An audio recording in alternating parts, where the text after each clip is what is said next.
बिस्मिल्लाहिर्रहमानिर्रहीम। अस्सलाम वालेकुम। 7th क्लास, आप लोग कैसे हैं? उम्मीद है कि सब बच्चे खैरियत से होंगे। मैं भी खैरियत से हूँ।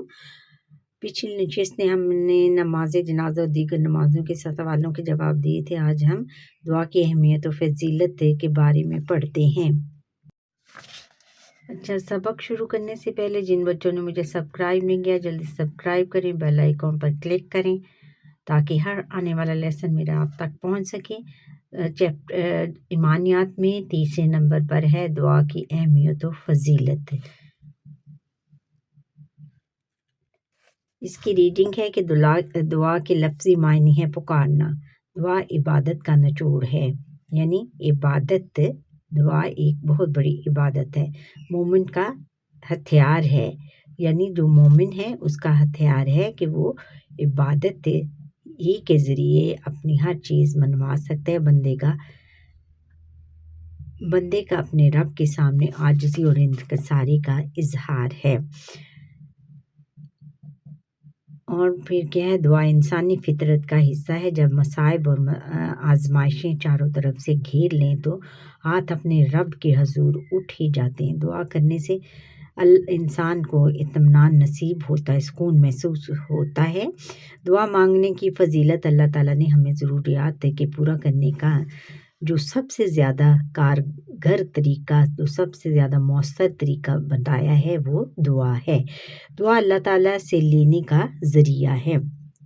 दुआ के ज़रिए बड़ी बड़ी मुसीबतें टल जाती हैं, शैतानी हमलों से भी पनाह मिलती है। दुआ बंदे और अल्लाह ताला के दरमियान राब्ते का सबसे मौसर ज़रिया है। अल्लाह ताला का इरशाद है, तर्जुमा, मैं हर दुआ करने वाले की दुआ कबूल करता हूँ जब भी वो मुझसे दुआ करे, यानी जो भी मुझसे मांगेगा मैं उसकी दुआ ज़रूर कबूल करूँगा। दुआ एक इबादत है। रसूलुल्लाह ख़ातमुन नबिय्यीन सल्लल्लाहु अलैहि वसल्लम ने फरमाया कि दुआ ही इबादत है। रसूल अकरम ख़ातमुन नबिय्यीन सल्लल्लाहु अलैहि वसल्लम का फरमान है कि जो अल्लाह ताला से नहीं मांगता अल्लाह ताला इससे नाराज़ होता है, यानी हमें दुआ ज़रूर मांगनी चाहिए। और अल्लाह ताला कहते हैं कि जो मुझसे नहीं मांगता मैं उससे नाराज़ हो जाता हूँ। हदीस से ये बात साबित होती है कि आदमी को अपनी सारी हाजतें अल्लाह ताला ही से मांगनी चाहिए। यहाँ तक कि अगर जूते का तस्मा भी टूट जाए तो भी अल्लाह ताला ही से मांगे। अगर नमक की ज़रूरत हो तो भी वो भी अल्लाह ताला ही से मांगे। दुआ मांगना इंसान को हमेशा फ़ायदा पहुँचाता है, यानी दुआ अगर हम मांगे दें तो उसमें बहुत ज़्यादा फ़ायदा है।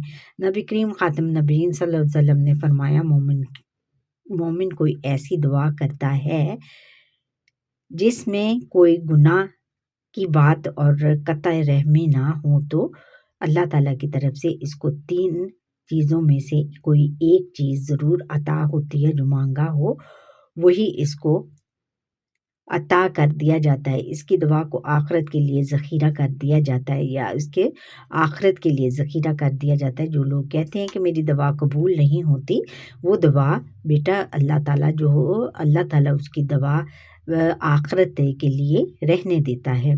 आने वाली कोई भी मुसीबत और तकलीफ़ इसकी दुआ के बाइस से रोक दी जाती है, यानी कोई भी आने वाली तकलीफ़ या मुसीबत हो तो वो उसकी दुआ के ज़रिए, अगर वो दुआ मांगता है तो वो रोक दी जाती है। अच्छा, इसका है कि दुआ की कबूलियत और आदाब। दुआ मांगने से पहले हमें अल्लाह ताला की हम्द सना बयान करनी चाहिए और दुरूद शरीफ पढ़ना चाहिए। दुआ के आखिर में भी दुरूद शरीफ पढ़ना चाहिए। दुआ के शुरू और आखिर में दुरूद शरीफ पढ़ने वाले की दुआ कबूल होती है। और फिर दुआ जब भी मांगी जाए तो पूरे यकीन और उम्मीद से मांगी जाए कि अल्लाह ताला इसको ज़रूर कबूल फरमाएगा। यानी दुआ मांगने से पहले हमें ये यकीन कर लेना चाहिए कि हम ये जो दुआ मांग रहे हैं अल्लाह ताला ही इसको कबूल करेगा और हमने अल्लाह ताला ही से मांगना है। फिर दुआ आजिज़ी और इनकिसारी से करनी चाहिए। अल्लाह ताला का इरशाद है, तर्जुमा, अपने रब से गिड़गिड़ाते हुए चुपके दुआ मांगो, यानी गिड़गिड़ाते हुए रो रो कर दुआ मांगनी चाहिए और चुपके मांगनी चाहिए। किसी को खबर नहीं होनी चाहिए कि हम क्या मांग रहे हैं। फिर अगला है कि अगर मुमकिन हो तो دعا قبلہ رخ ہو کر اور باوضو ہو کر مانگنی چاہیے، یعنی قبلے کی طرف منہ کر کے اور وضو کر کے دعا مانگنی چاہیے اگر ہو سکے۔ رشتہ داروں سے قطع تعلقی کرنے والے اور حرام کھانے والے کی دعا قبول نہیں ہوتی، کہ جو رشتہ داروں سے ناراض ہو اور اس سے قطع تعلق کر دے، اس سے کوئی لین دین نہ رکھے، اور حرام کھانے والے، جو حرام کی روزی کھانے والے، حلال کی یعنی اپنے ہاتھ کی کمائی کی روزی نہیں کھاتے، ان کی دعا قبول نہیں ہوتی۔ دعا کی قبولیت کے بارے میں جلد بازی سے کام نہیں لینا چاہیے۔ ہمارا کام دعا مانگنا ہے، اور اللہ تعالیٰ جب چاہے گا، جسے چاہے گا وہ نواز دے، دعا قبول فرما کر اجر عطا فرما دے گا۔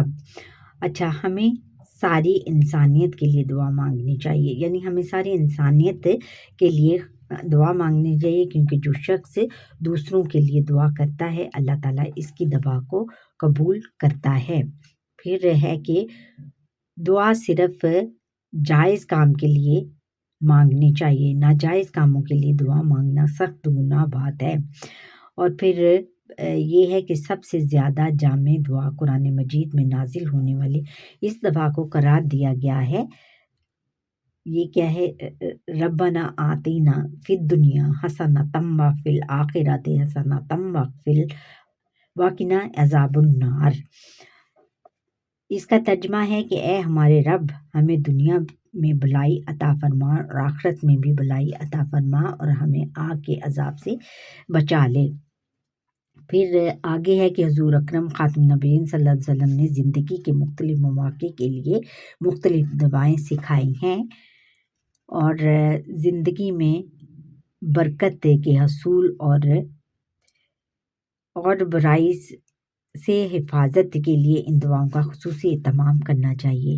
ہمیں اپنے ایمان کی سلامتی، دنیا و آخرت میں کامیابی، ماں باپ کی زندگی، عافیت و تندرستی، اور مسلمانوں کی بھلائی اور حفاظت، عزت و آبرو کے علاوہ پاکستان کی سلامتی اور بھلائی کے لیے بھی دعا کرنی چاہیے۔ یعنی ہمیں سب سے پہلے اگر دعا مانگنی ہے، دعا مانگنے کا صحیح طریقہ یہ ہے کہ ہمیں سب سے پہلے اپنے ماں باپ کے لیے دعا کرنی چاہیے، اگر وہ زندہ ہیں یا اس دنیا میں نہیں ہیں تو بھی ہمیں ان کے لیے دعا مانگنی چاہیے۔ عافیت کے لیے مانگنی چاہیے، یعنی ہمیں عافیت اپنی اپنے جو حفاظت کے لیے دعا مانگنی چاہیے، اور تندرستی کے لیے اور تندرستی کے لیے، صحت کے لیے، مسلمانوں کی بھلائی کے لیے اور حفاظت کے لیے، پھر ہم اپنی حفاظت کے لیے، پھر عزت و آبرو کے لیے دعا مانگنی چاہیے، اور اس کے بعد پھر ہم نے اپنے ملک پاکستان کے لیے بھی دعا مانگنی چاہیے۔ سب چیزیں اس میں شامل ہیں۔ پھر مشق ہے، مشق میں ہم پہلا سوال ہے کہ درست جواب کا انتخاب کریں۔ درست جواب کا دعا کا لفظی معنی ہے رکنا، بندگی، بھیجنا، اور مانگنا۔ کیا ہے؟ مانگنا۔ پھر دوسرا ہے کہ مومن کا ہتھیار ہے شہرت، خوبصورتی، دعا اور دولت۔ دعا مومن کا کیا ہتھیار ہے؟ دعا۔ پھر ہے دعا مانگنے کی بہترین کیفیت ہے بے خودی، عاجزی، حوصلہ مندی اور بے نیازی۔ عاجزی سے ہمیں دعا مانگنی چاہیے، انکساری، یعنی ہمیں متحمل ہو کر اور نہایت ادب و احترام کے ساتھ دعا مانگنی چاہیے۔ دعا قبول نہیں ہوتی امیروں کی، سیاستدان کی، حرام کھانے والے کی، اور سختی کرنے والے کی۔ حرام کھانے والے کی یہ دعا قبول نہیں ہوتی۔ اچھا، پھر آگے ہمیں دعا مانگنی چاہیے ساری انسانیت کے لیے، صرف اپنے لیے، صرف گناہگاروں کے لیے، صرف دوسروں کے لیے، ساری انسانیت کے لیے ہمیں دعا مانگنی چاہیے۔ اچھا بچوں، آپ کو یہ میرا لیسن کیسا لگا؟ کمنٹ سیکشن میں کمنٹ کر کے ضرور بتائیے گا، اور سبسکرائب ضرور کریں، زیادہ سے زیادہ سبسکرائب کریں۔ اللہ حافظ۔